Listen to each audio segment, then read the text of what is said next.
America का बढ़ता कर्ज, कमजोर डॉलर और बॉन्ड मार्केट में हलचल, इन सबके बीच सोने ने एक बार फिर से रफ्तार पकड़ ली है। लेकिन इस तेजी को सबसे ज्यादा चर्चा तब मिली जब दुनिया के दिग्गज निवेशक रे डालियो ने इन्वेस्टर्स को अपने पोर्टफोलियो में 10 से 15% तक गोल्ड रखने की सलाह दी। डालियो का कहना है कि अमेरिका के बढ़ते डेट के बीच में आने वाले सालों में डेट क्राइसिस का रिस्क बढ़ सकता है। ऐसे में गोल्ड और बिटकॉइन जैसे एसेट निवेशकों के लिए हेज का काम कर सकते हैं। नमस्कार, मैं आपके साथ तनीषा। चलिए विस्तार से इस बारे में बात करते हैं। अगर आप भी गोल्ड में निवेश करने की सोच रहे हैं, प्लानिंग कर रहे हैं खरीदारी की, तो ये खबर खास आपके लिए है, क्योंकि इंटरनेशनल मार्केट में गोल्ड 3 महीने के हाई के करीब पहुंच चुका है और डोमेस्टिक मार्केट में भी मजबूत मोमेंटम देखने को मिल रहा है। खबर लिखे जाने तक 5 अक्टूबर साल 2026 से एक्सपायरी वाला 1 किलो सोना करीबन 0.48% की बढ़त के साथ 1.63 लाख के करीब ट्रेड कर रहा था। पिछले एक हफ्ते में 5.57% की तेजी रही, पिछले एक महीने में 12.85% की तेजी रही और 3 महीने की अवधि में 1.19% की गिरावट भी रही। ये हालिया ट्रेंड्स में तेजी जरूर मजबूत है, लेकिन लॉन्गर टर्म्स में वोटालिटी बनी हुई है। इंटरनेशनल मार्केट में इस रैली के पीछे बड़ी वजह क्या है? गोल्ड इस खबर के लिए लिखे जाने तक $4,620 प्रति आउंस के आसपास पहुंच गया था। पिछले हफ्ते 5% से ज्यादा तेजी देखने को मिली। इस रैली को सपोर्ट मिला अमेरिका के बॉन्ड मार्केट में हुए एक बड़े बदलाव से। दरअसल यूएस ट्रेजरी ने लॉन्ग टर्म गवर्नमेंट डेट की बायबैक बढ़ाने का फैसला किया। आसान भाषा में कहें तो अमेरिकी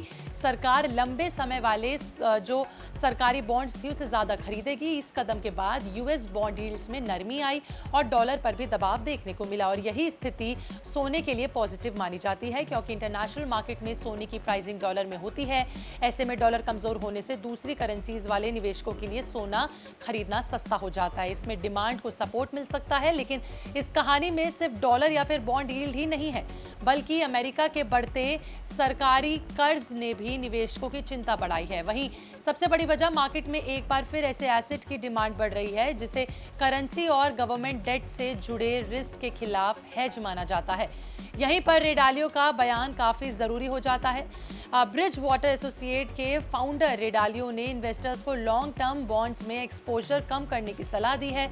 साथ ही उन्होंने पोर्टफोलियो का करीबन 10 से 15% हिस्सा सोने में रखने का विचार भी बताया। डालियो की चिंता अमेरिका के फिस्कल डेफिसिट और बढ़ते डेट को लेकर है। मौजूदा आंकड़ों के मुताबिक इस साल यूएस गवर्नमेंट रेवेन्यू करीबन $5.5 ट्रिलियन तक पहुंचने का अनुमान है, जबकि गवर्नमेंट स्पेंडिंग लगभग $7.5 ट्रिलियन तक पहुंचाई जा सकती है, यानी $2 ट्रिलियन का गैप रहेगा। इसके अलावा इंटरेस्ट पेमेंट पर ही करीबन $1 ट्रिलियन खर्च होने का अनुमान है। वहीं $10 ट्रिलियन के डेट को रीफाइनेंस करने की जरूरत है। ऐसे में बड़ा सवाल यह है कि अगर अमेरिका का कर्ज लगातार बढ़ता रहा तो इसका असर डॉलर और बॉन्ड यील्ड पर कितना पड़ेगा। डॉलर का अनुमान है कि अगर अमेरिकी सरकार ने अपने फिस्कल स्थिति में बड़ा बदलाव नहीं किया तो 3 साल के भीतर यूएस डेट क्राइसिस का रिस्क सामने आ सकता है। अब इसका असर सोने पर क्यों पड़ सकता है? जब निवेशकों को करेंसी, इन्फ्लेशन या फिर गवर्नमेंट डेट से जुड़े रिस्क बढ़ाए दिखते हैं तो वह पोर्टफोलियो में ऐसे एसेट जोड़ने लगते हैं जिन्हें संकट के समय सुरक्षित विकल्प माना जाए, और सोना लंबे समय से इस भूमिका में दिखता आ रहा है।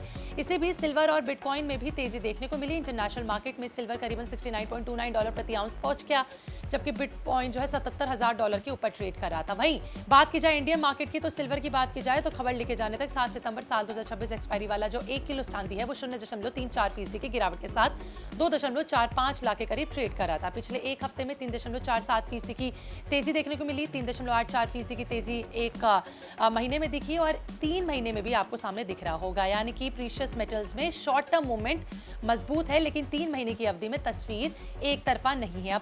अब निवेशकों के लिए सबसे जरूरी बात, आगे गोल्ड की दिशा सिर्फ अमेरिका के डेट से तय नहीं होगी। US dollar, bond yield, treasury की policy, fiscal deficit, global economic conditions भी काफी अहम रहेगी। अगर डॉलर कमजोर रहता है और बॉन्ड यील्ड पर दबाव बना रहता है तो सोने को आगे भी सपोर्ट मिलेगा, लेकिन अगर डॉलर मजबूत होता है तो बॉन्ड मार्केट में स्टेबिलिटी लौटती है तो रैली पर दबाव देखने को मिलेगा। तो खैर, ये तो साफ है कि इंटरनेशनल मार्केट और डोमेस्टिक मार्केट दोनों में सोने की जो बढ़त है वो तेजी से देखने को मिल रही है। डॉलर, अमेरिकी डेट पर इन निवेशकों की नजर बनी हुई है। रे डालियो की 10 से 15% की गोल्ड एसोसिएशन जो है वो भी एक अच्छी सलाह है, जिसने बहस जो है तेजी से छेड़ दी है। इन्वेस्टर्स के पोर्टफोलियो में सोने की भूमिका कितनी बड़ी हो सकती है तो आने वाला वक्त बताएगा। किसी भी इन्वेस्टमेंट के डिसीजन से पहले अपने जो है गोल्ड की वोटालिटी पर नज़र बनाए रखें, मार्केट की दिशा पर जो है नज़र बनाए रखें। नज़र रहेगी अमेरिका के डेट पॉलिसी, डॉलर और बॉन्ड यील्ड पर भी, क्योंकि इन्हीं फैक्टर से तय होगा कि सोना इस रैली पे कितना दूर तक जाता है। बहरहाल आपका इस पर क्या कहना था, कमेंट सेक्शन में जरूर बताएगा।